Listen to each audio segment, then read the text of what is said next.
our live career chat at lockdown. Thank you so much, everyone, for joining us. Someone's just said that they can only see me. Graham is here as well. You'll see him flashing on and off. He's in Spain, and his broadband has got a few challenges here every now and then. So if you don't see him, he's with us, but he's conserving his energy. Also, you won't be able to see Chris Percy, who's an economist and careers researcher, and Liane Hambly, who's also with us. Liane's a senior associate, as well as having her own independent business. And Liane's a leading careers trainer who's actually worked very closely with DMH Associates on a whole range of different things. So there's 4 of us really who'll have something to say. But in the main, for the presentation part, it'll be Graham Attwell. Graham, by way of introduction, I'll let him say more about himself, but just to say that I've worked with Graham really over a number of years. He's done his best to educate me on getting better at using IT with various degrees of success. But him and I go back a long time, really looking at labour market information and intelligence and the use of ICT.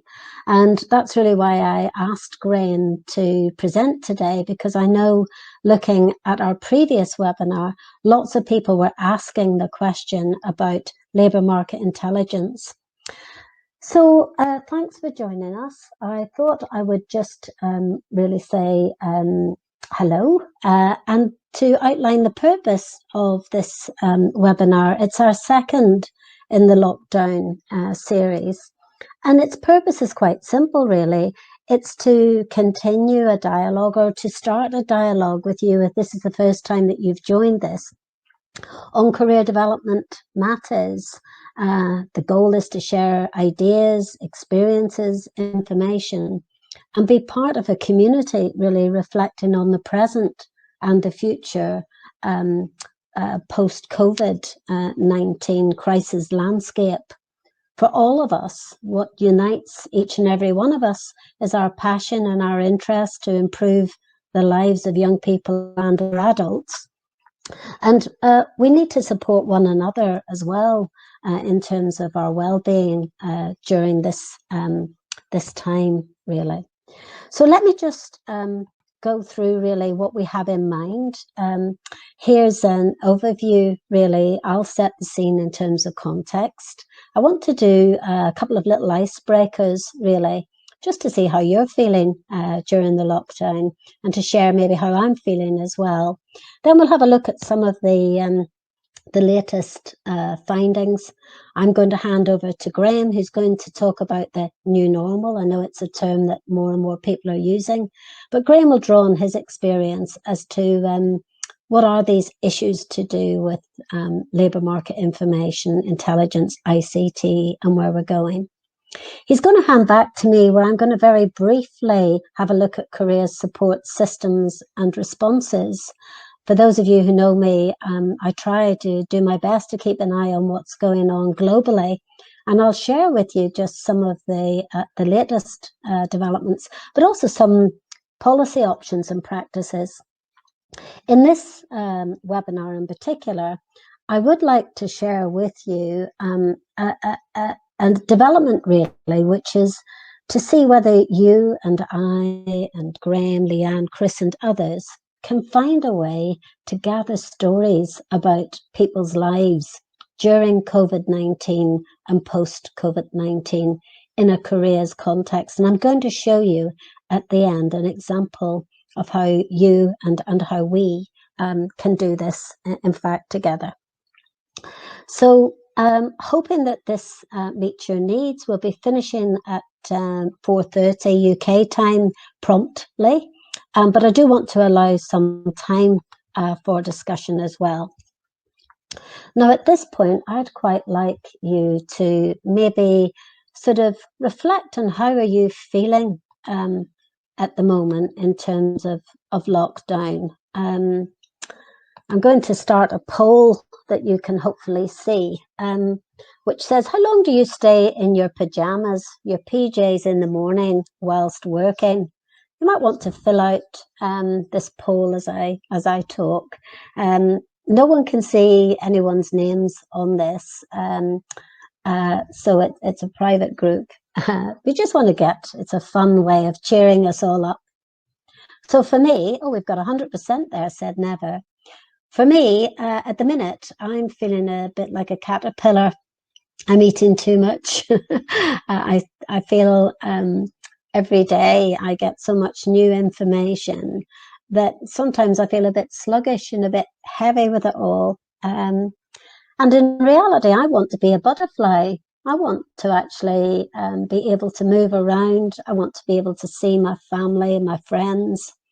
And I must say that the other day I had a bit of a, will I ever see my sisters or my brother over in Ireland again, in the near future?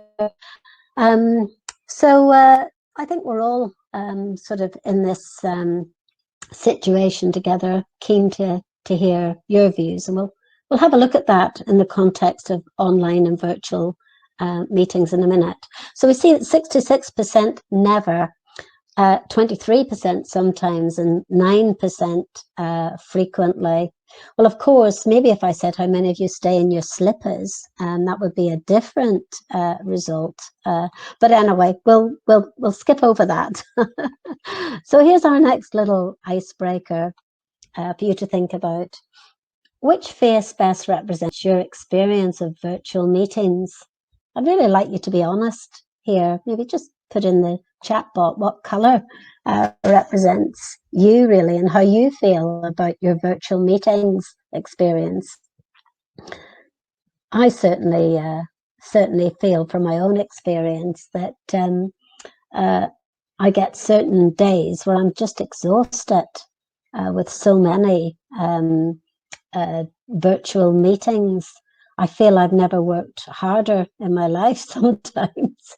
And I can see lots of people mixed really, some light green, some dark green, some yellow.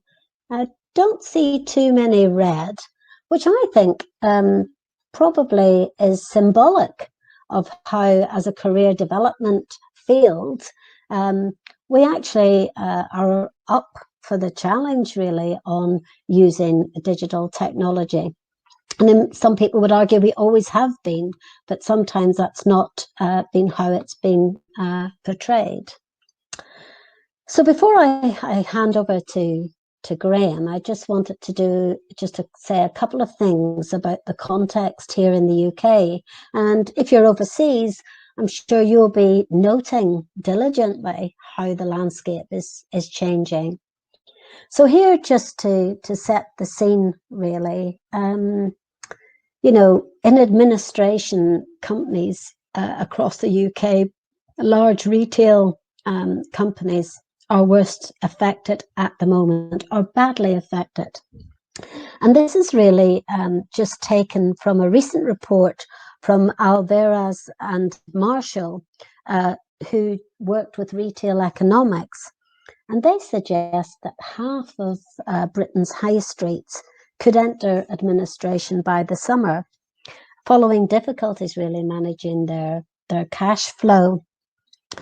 Now, this is to do with some of them have had business holidays, some have furloughed their workers that fit with government's criteria. Some are actually getting sort of extra support to help manage really during this crisis.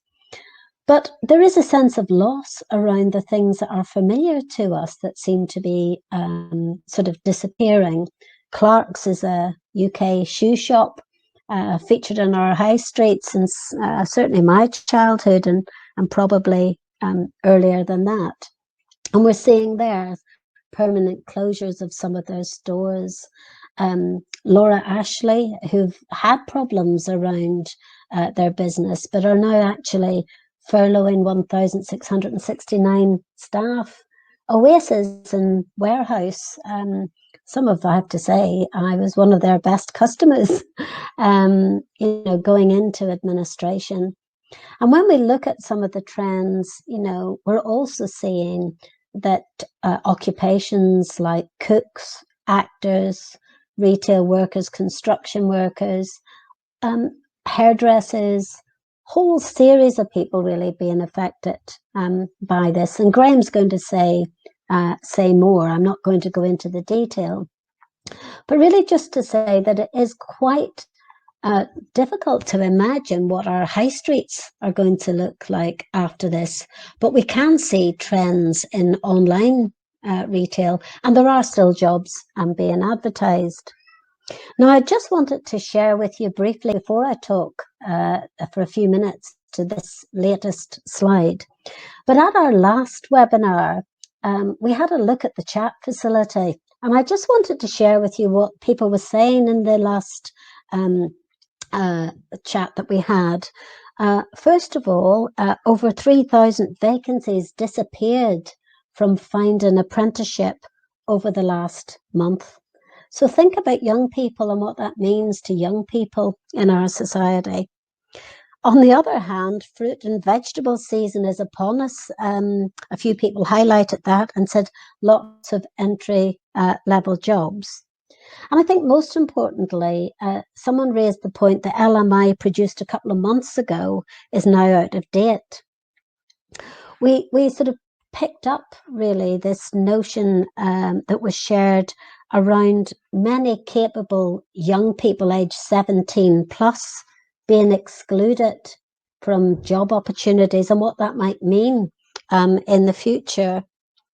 And a few people talked about how they were wary about lost clients, young people, care leavers in particular, but many young people getting lost in the system during this time. And I think the other point I wanted to raise was that colleagues from local authorities here in the UK were saying lots of people are talking about, being furloughed or having lots of spare time. When actually many people in local authorities are working overtime and flat out to meet this crisis, as indeed are in other organisations. I'll pick up later at the end around there was a request for information on safeguarding, particularly working online with vulnerable young people. And I'm going to pick up on that later when we're joined with Liane Hambly. But just before I sort of hand over to Graham, I wanted to share this graph with you, really. It was something that hit the headlines on the BBC News, I think it was on Sunday. And it was the Institute of Fiscal Studies who had produced a report. I've got the link here for you, really setting out a major concern about graduates and what tends to happen in recessions. And again, in the report, you'll see the full link to the graph that I'm showing you. But I think the main thing I wanted to just share was that one group that will find the months and years ahead difficult for those entering the labour market, the IFS, say, our graduates, stating that many will be in lower paying occupations than they might expect. And this could last for 5 or 10 years before the effects wear off. And I think the report is quite interesting because it tells us the economy is shrinking between a quarter and a third, really, over the second quarter of this year. And they talk about this is affecting millions of people being furloughed, losing incomes, and losing their jobs entirely.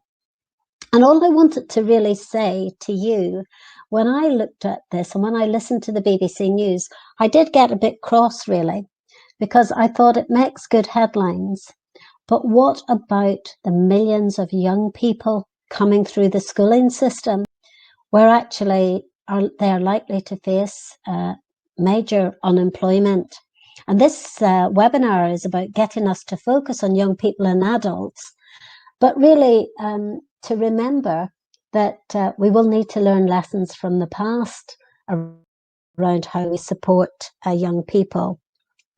I've written lots of copious notes here on what the IFS said, but I think in the interest of time, it'd be better for you to have a look at the report yourself. But what jumps out for me is that in any recession, clearly unemployment rises. But for those people who in a recession do find that they follow previous trends, we're at least 6% lower than what would have been, if you like, normal cohorts. But I want to ask about the young people who are on vocational education and training, the apprentices, the BTEC students, the young people who work in Topshop, in retail, who got a job or an apprenticeship and are now displaced. Looking ahead, I'd like us to come back and think about the policies and the practices that we need to see in place so that they don't get left behind. And it isn't just about the graduate labour market. And so with that, really, I read that across Europe, up to 59 million jobs are at risk. There's an excellent report that's just come out from McKinsey today. I'll put it on our website and you can have a look, really, because they're saying that 80% of workers face job insecurity and they don't have a degree. So we need to sort of be thinking about how we can get systems in place to support people of all ages. I want to sort of hand over to Graham, and there's 2 slides, maybe there's 3, just quickly to say a lot of conversation about careers is about careers and jobs and work. I really want us to think about livelihoods, people's livelihoods, and how their livelihoods can be supported through really good career development. And Gideon Armani, I think, summarises this quite nicely, that sometimes we don't think about livelihood practices. We're so busy thinking about careers. I want to keep both. And I really want us all perhaps to reflect on our identity in work and the identity of people. When you go to a party, someone always begins by saying, "What job do you do?" Haven't been to a party in a long time, really miss them. But a story of John, the plumber, and Mary, the hairdresser, who in the 70s, when there was a Great Depression, unemployment really high, their identities were really challenged. And Herminia Ibarra has actually produced some really, really interesting work around people's identities. And I think going forward, I hope you'll find this useful. You know, Aristotle said you are what you repeatedly do. So we are going to have to find really good solutions to work with people whose identities have been displaced and who might have to reinvent themselves, which is not an easy thing to do, but it is possible, but it takes a lot of energy to do so. These are the questions that people ask, certainly me, when I talk to them about careers. You know, what can I do? Where are the jobs? Where can I get more support? Not just find online a vacancy, but my mental health and my well-being, being able to provide for my family. How much can I earn? You can see the sorts of questions there. So I'm really wanting to reframe maybe some of the discussions that we have had about, you know, career guidance, and to really focus very much now going forward, people's livelihoods, their identity. And I'm going to pick up on John and Mary's story later in the presentation. So over to you, Graham. Okay, thank you. I'm sort of going to talk about the new normal. Anyway, my name's Graham Attwell. I work for an organisation called Pontedysgu, which is based in Pontypridd. If there's anyone from Wales there, welcome very much.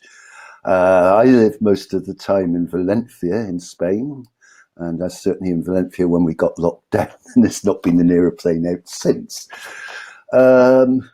Yeah, I also run the technical side of the LMI for All web service. And I want to look a bit about what that new normal might mean. But first, there's a quote I picked up on Twitter yesterday. And I love this one. The present is a frozen moment set between the past and the future. That's a quote from Alan Knockel in The Big Issue. And I think more eloquently than anything that's been written in the newspapers over this weekend, or anything I've heard on television or the radio, that probably explains how things seem at the moment.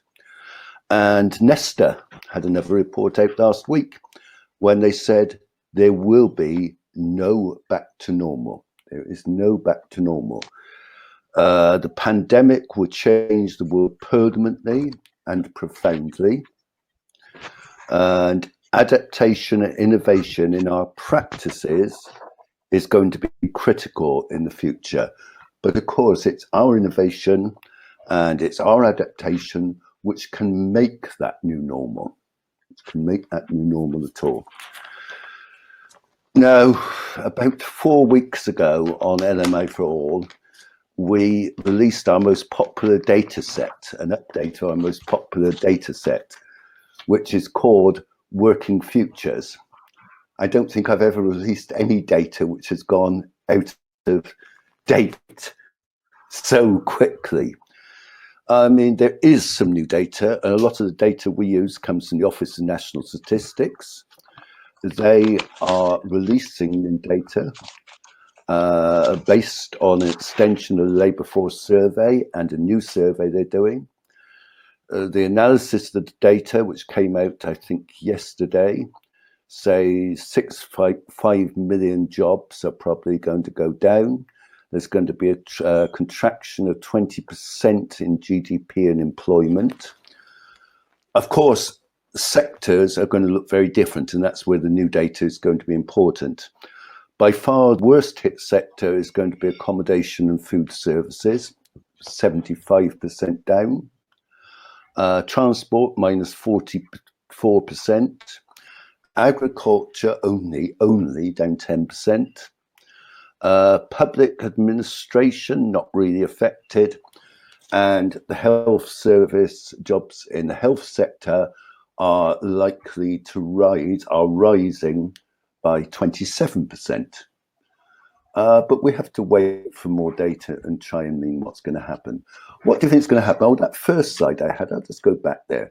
Look, it's not just all about the new normal being about COVID-19 and this immediate recession, but we're going to have to talk about the whole green economy, because the climate crisis isn't going to go away and ultimately may be as big, if not bigger, an influence on the new normal than the pandemic. The first thing I think you're going to see is better labour market regulation. The move to deregulate towards a free, deregulated labour market has led to thousands of jobs being very insecure. And I think that level of insecurity is not tenable into the future. And of course, one area particularly affecting the UK in those terms is the gig economy. If anyone recognises that, they can type it's actually Cardiff High Street. So we're going to see more regulation of the labour market, and I think moves against this insecurity in jobs and the whole gig economy as one, or what I would hope would be the new normal. The second thing I think we're going to see, and we've already seen that in the last month, haven't we, is a speed up in the move to digital. In fact, the move to digital over the past month has been quite incredible. This is a picture from Valencia. So we've moved from Cardiff to Valencia now. And that's the central market. And in the central market, they didn't really have digital. Some of them you could phone on WhatsApp and they'd sort of pack your vegetables for you so you didn't have to queue up so much. But now the market holders are getting it together, collaborating, so you can buy online from the market. But I think it's not just in retail. We're going to see a move in all kinds of industries towards using more digitalization, using more artificial intelligence, using more automation, so things don't grind to a halt when you've got a virus, if no other reason. So I think that's the next big move. And yes, you're going to see more use of artificial intelligence and automation. The third thing, which is pretty easy to say, is the use of technology in education as a whole and in careers guidance is going to increase. I was very heartened by your green or light green responses on Deirdre's poll. I think a lot of people actually realizing they know more than they thought they know. People are getting confident, more confident, and we're seeing a massive use of online learning. But I think there's huge problems over ethics. I think there's huge danger of exclusion of those people who don't have access to technology, don't have access to the skills. So I think, yes, we're going to see more technology used for learning, but I think there's a huge issue around exclusion and around social equity introduced by it. And my last but one major point is, what skills do we value? Well, I think that's a big one for the future, isn't it? Who are these people? These people aren't company executives. They're not STEM trained people. These are people involved in childcare. And I think we have to rethink about who we value in this crisis, not just clap for the nurses. In UK, in our case, on 8 o'clock every night. In the UK's case, I gather you do it on Thursdays. But think, how are we valuing these skills? And this isn't a medal, and it's not an argument of we give them a medal or a badge. It's a question of how skills such as nursing, such as childcare, are valued in society. We traditionally valued them through looking at how much you earn in that job. Because these jobs done in care are predominantly done by women, and because gender-based pay inequality still overwhelmingly exists, we've not valued those jobs. But there are other ways in looking at pay. We could look at education, we look at prestige, we could look at job satisfaction, we could look at social value. And I'd love to see a move towards social value as a basis for how we value skills in the future. My very last point, what's going to happen in higher education? I think higher education is facing a crisis in those countries where it's privatized or semi-privatized, as in the UK. Talking to my colleagues in German universities, they don't see a major problem. They're going to have to teach online, but they don't have a major financial crisis because they're part of the state. But the UK is heavily reliant on overseas students, has been heavily competitive and marketized, and I think it's going to be a crisis. What if people can effectively learn online? Why would you pay £9,000 a year? So I think we're going to have to rethink our whole education system.